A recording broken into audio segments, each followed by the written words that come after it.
The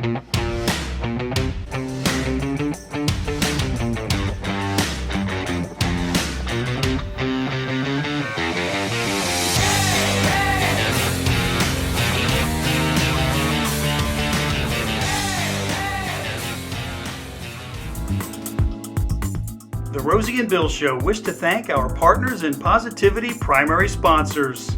The Roselli Agency, based in Kennett Square, Pennsylvania. Brian and his team of insurance professionals have been serving the needs of Chester County for more than 2 decades. The Mallon Agency, located in Springfield, PA, where they take pride in tailoring the right insurance policy for the right client and exceeding expectations every time. Welcome everyone to the Rosie and Bill Show. Our guest this week has shared the stage with some of the biggest names in country music, and he's performed at CMA Fest on multiple occasions. He's a proud military veteran who served his country for 8 years. Please welcome to the Rosie and Bill Show, singer, songwriter, and United States Marine, Jerod Bolt. Jerod, welcome to the show. That was great. Thank you so much. Love that. Thank you, Jerod, and thank you for your service. Thank I you, have Rosie. to say, my father was a Marine, so Semper Fi. Semper Fi, that's right. Yeah, it always touches my heart. It does. Yeah. It's a lot of history there. So no matter. We talked about that before turning the camera on, and I can tell you that my father was always very proud to have served in the armed forces, and especially to be a Marine. He said he chose the Marine Corps because he liked the uniform. That was half of my excuse was, of course I had a buddy that went in, my brother went in, but I liked the way the uniform looked with the sleeves rolled up, and just the way we call it the cover, not a hat. I call it hat now these days, but I like the way everything, just the way they look, the boots, the color. I'm all about the uniform. I love the uniform. I love the symbol on our left pocket. So just a lot of those little things that maybe people would miss. And I also, it sounds crazy, but I also really looked forward to boot camp because as a future Marine, as a recruit at the time, I spent a year in the program getting up to that, building up to boot camp, building up to what my future is going to be for the next 8 years. And the part that I looked forward to the most was the yellow footprints in San Diego, knowing how many Marines that I looked up to that I learned about were on those footprints. And I could tell you exactly what lane, what row I was in. I remember it just like it was yesterday. And just remember the drill instructors screaming and all the chaos. I welcomed it. I loved it. And it was fun for me. I did all this YouTube, went down the wormhole, and I wanted to be a Marine so bad. And all of it, I welcomed all of it because I was like all or nothing for me, and a lot of kids, I was a little older because I did some school for criminal justice, law enforcement degree. And so being a Marine was just lined up right with that. So after my school was up, got my associates, then I went right into the Marine Corps. So I was a little older, had a little more life experience than some of my fellow recruits. So I had that, and my old man, I wasn't a stranger to being yelled at sometimes when I was acting up at home, but so I was used to that as well. So when the drill instructors were doing their thing, I just like, this is it. This is crazy, and this is the madness. Just hyped me up, and there's no. The adrenaline was just intense. I was going to say, Jerod, as you were starting to talk about boot camp, that's the thing. I don't like people barking at me and telling me what to do. And I was wondering how you handled that, but obviously you thrived on it. I did. I love authority. I like the direction, and I miss that. The discipline, waking up every day to noise and chaos. It's just a kind of a crazy thing when I think about it now, as I'm hearing myself talking, I'm thinking about how crazy this sounds to people listening. But I think it's just something you just mentally prepare for. And when you go into it, I mean, if you don't know what boot camp is like, it's going to be a shell shock. It's going to be culture shock. Being in another state, I was never in California. So the climate was different, dry heat, December and January being 75, 80 degrees was like, wow, it was different. Deserts, very dry. And so it was just a very different environment for me. But I loved it. Now And you're moving, married, right? With kids? So yeah, that's one, waking up with noise and chaos. I mean, yeah, yeah, and I found out right after boot camp and going into my infantry training that I was going to be a father, and I was getting ready to, my buddies and I, we were getting ready to go to LA for the first time, and my wife, told me I was going to be a father and actually sent me a picture because she didn't know if I had my phone with me at the time. We weren't allowed to have our phones with us. They'd give them back to us prior to departure of the base, going to wherever we were going to go to between Friday and Sunday. And that was the first thing I got before I went to LA, and I was the happiest. It just to this day is nothing happier. It was an amazing moment for me. I remember getting up and yelling, "I'm gonna be a dad!" And we went out and had some drinks and some cigars and stuff. And what better place? I mean, I missed my family at that time. I wanted to be with my wife at the time, but yeah, it was awesome to be with my military family as well when that happened. So that was a really cool moment for me. wow. Well, we're going to bring it back to the music now. Tell us, when you were growing up, when did you first get the bug to play the drums? And how did you segue from that into coming out from behind the kit? You did your homework, Rosie. I always have to explain that because people just see what I do now, and there's a lot of history behind where I'm at now and why I'm doing what I'm doing. And I think a lot of it, I get this question a lot, and um, it's always the same. I think I haven't really pinpointed exactly. It's just something I feel like I was born with. If that sounds cheesy or not, I don't know if that sounds corny, but something I feel like I was born with. And my family of my mom's side, everybody plays a musical instrument. They sing. I did a lot of singing in church growing up. Music was just something we did. And growing up in a very musical oriented family, my mom sang. She was a director of choirs and worship teams in church and stuff. So church was a big part of my life. Guitar playing, I tried playing the guitar. I gave up because the lessons I just kind of went in line with my math skills. It's just like I was more common sense and not so much book smart. So guitar didn't come till later on. So drums just was a feel for me. Music has always been a feel for me. And I think that's what draws me to music the most, is that I can feel it. And I'm kind of like, people can put a piece of music in front of me. I'm like, I have no idea what this means, what this is. My aunt, she and I are exactly alike, where we play by ear. She can play just about anything, but she doesn't read music. She can hear a key it's in, and just go. And she can hear it one time, and she knows the whole Wow. song. And that's where I a lot of that I got from I guess the DNA in our family. I don't know really where it started, other than just I started singing when I was 2-3 years old in front of my grandma with her candlesticks, and singing on my stage was the mantle of the fireplace. And so that was kind of where it started. And then when I really just wanted to explore music, my parents didn't really know what to make of it. They allowed me to pursue it. I wouldn't say they were 100% supportive of it. We come from a very working class. Work is very, very important. Music was more of a hobby. When I remember telling my mom about how I was going to start playing in a rock and roll band at the age of 14, she's kind of looked at me with kind of this look I'll never forget. Like, what do you mean? Forward to 14, 15, I started playing drums, like you said. And by the time I was 16, we were playing in bars that we were opening up for we were playing rock and roll. And we were opening up for these bands, long hair guys that were in their 20s and 30s.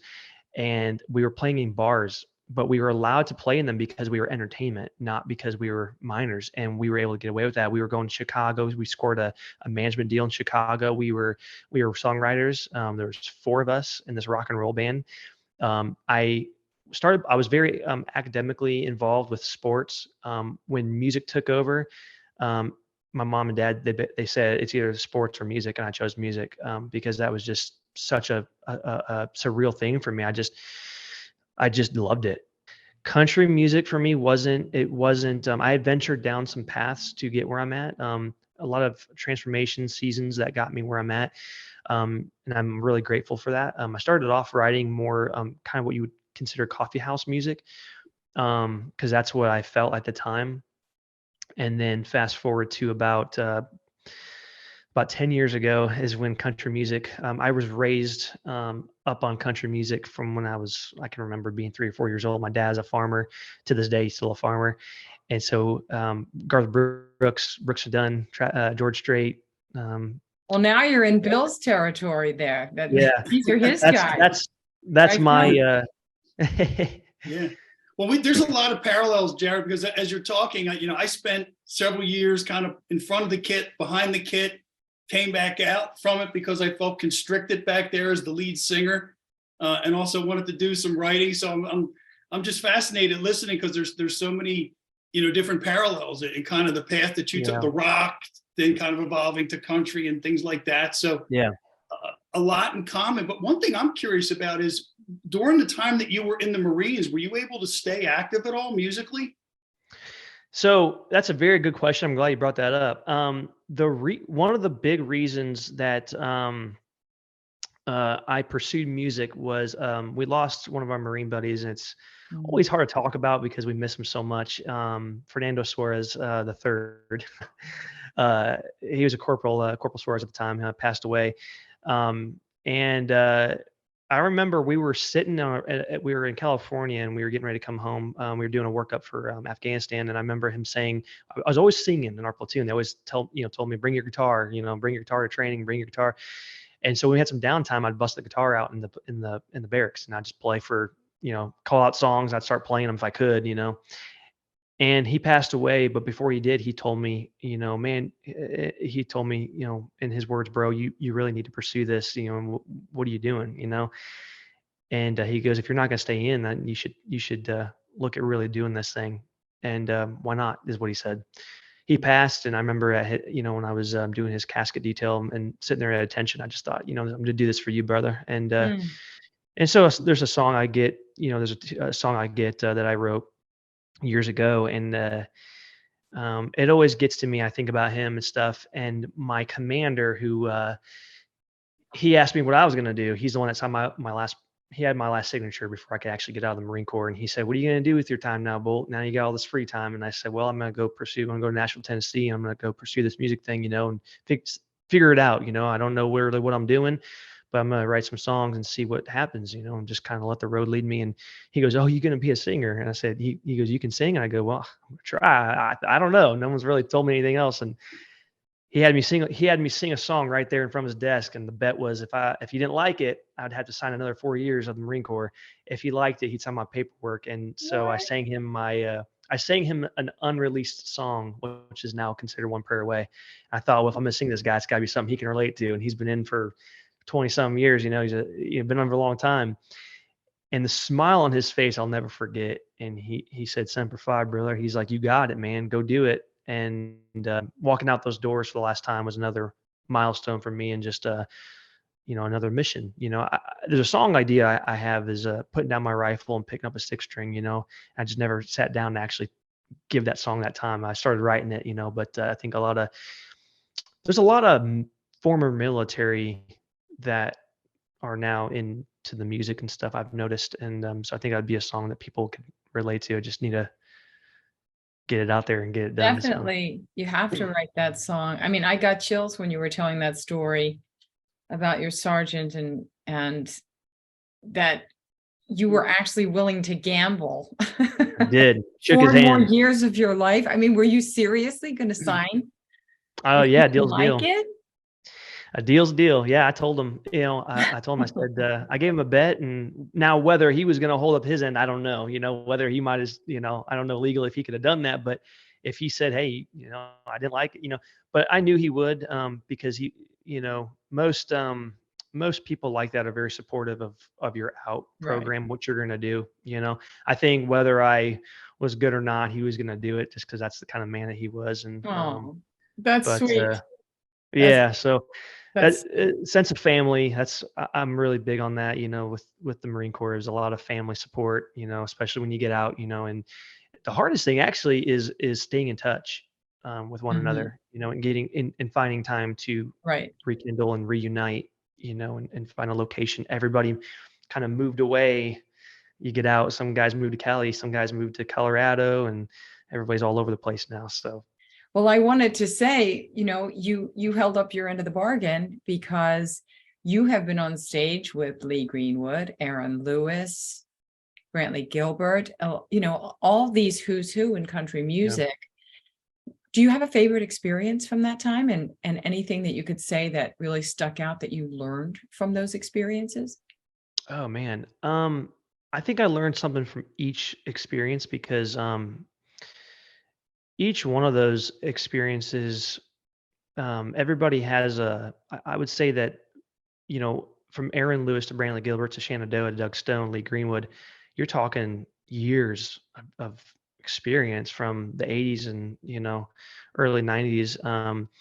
I would say that experience that I'll never forget as far as opening for these these legends is Lee Greenwood, because I was just coming out of the Corps, and he was my first big act in Nashville, Tennessee, and we were doing a military USO benefit show. And I thought, how cool is this? And he knew my name before I shook his hand. He said, "Mr. Bolt, I know who you are." And I just thanked him for his years of service to, what he does behind closed doors, and his faithfulness to his songwriting and what he does with the veterans. He's a huge, huge veteran advocate, along with John Rich, from Big and Rich, and got to do a show with him too. And he just embraced me with a hug.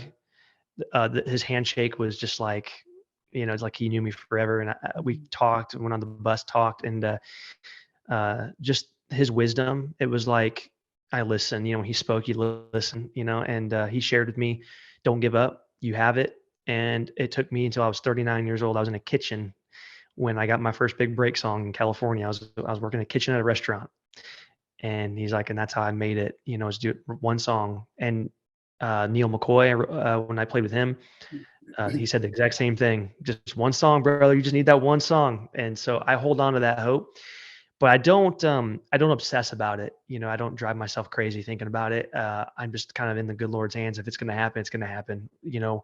Um, I'm just going to maintain my work ethic, keep putting my heart into it, but also not get lost in not get an ego about myself. I see a lot of people get egos, and I'm just, and I want people to think of me and remember me as somebody that can, like, I know that guy. I've never met him, but I know that guy because he reminds me of me. And that's what I've learned the most, is to be humble. Yeah, and Jerod, I'll tell you, one of the things I was just thinking as you were sharing some of those experiences, and especially with Lee Greenwood when he got that call about that song when he was 39, you've got a song coming out in April, "Giving It Yeah. Up," and Yeah. that might be your song. So what can you tell us about it? That song I wrote in probably 35 minutes. It was one of those songs that just wrote itself. It was such a I was really needing an upbeat song. A lot of my songs kind of tend to go more towards a middle kind of temporary song, or mid tempo. This song just came out of nowhere, and I wasn't really ready for it. And I just remember I couldn't type fast enough. I already knew how the melody line was going to go. When I started writing the song, it's like every other song. I don't really know where it's going to go until I finished it. I'm like, oh, like, wow, until the chorus hits.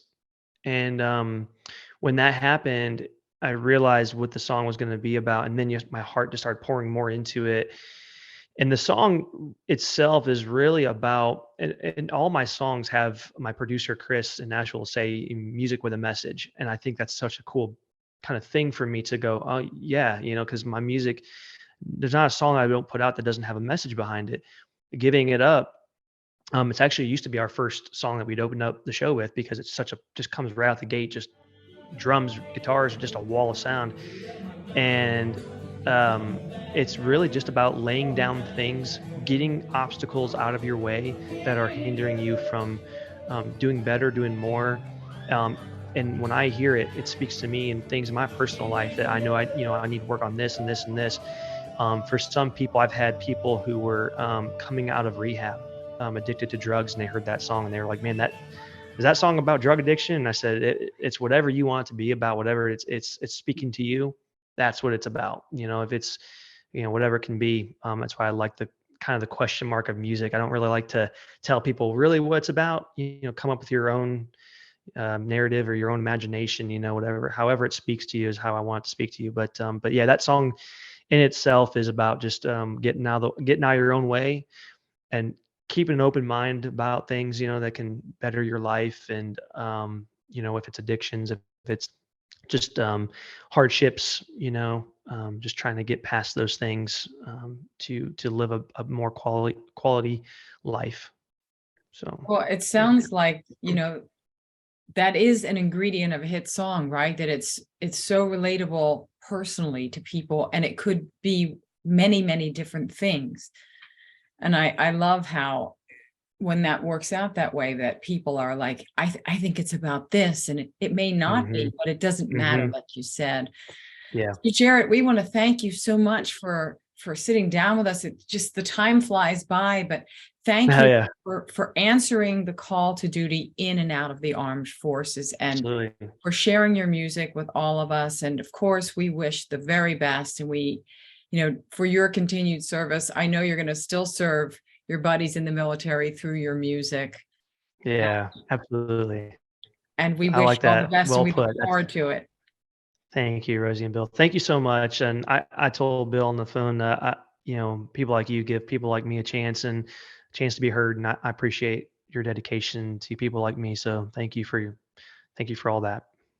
Well, if it wasn't for people like you, we would have no one to talk to. So Amen to that. Be a lonely world, huh? That's right. That's right. So God bless, and thank you again. And folks, thank you. And if it wasn't for our audience, again, where would we be? So thank you for tuning in, and we'll see you next week. That's not what defines me now. It's the stone that was rolled away. I'm a daring kind of sinner, no, not the one you love.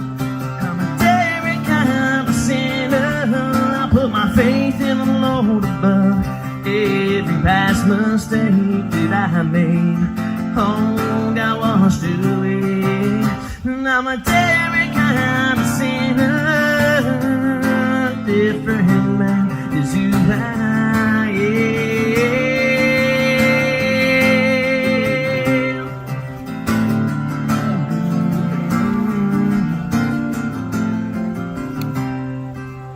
I'm a daring kind of sinner, no, not the one you love. I'm a daring kind of sinner. I put my faith in the Lord above.